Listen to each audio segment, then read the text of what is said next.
ఎవరైనా లాభం కోసం సరఫరా చేస్తారు. వీళ్ళు ఏఆర్ డైరీ బోలేబాబా దగ్గర నుంచి ఐ థింక్ నాకు తెలిసి అది 355 రూపాయలకు కొంటారు ఒక సంస్థ.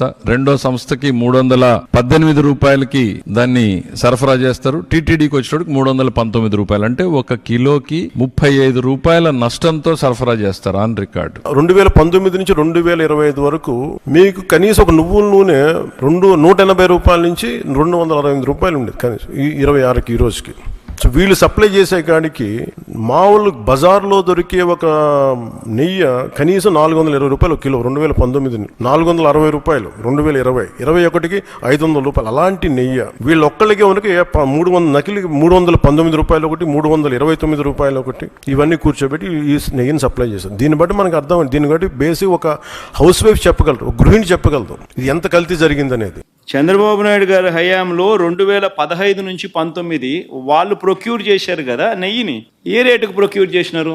276 రూపాయలు 2015లో కొన్నారు టెండర్ల ద్వారానే. 2019 జనవరిలో 324 రూపాయలు కొన్నారు. మరి అటేటప్పుడు 320 కొంటే తప్పే ఉందయా? ఉన్న రేట్ అది వాళ్ళు టెండర్లలో వాళ్ళు కోట్ చేసినారు. L1 కింద ఎవడైతే వాళ్ళకి ఇచ్చినారు.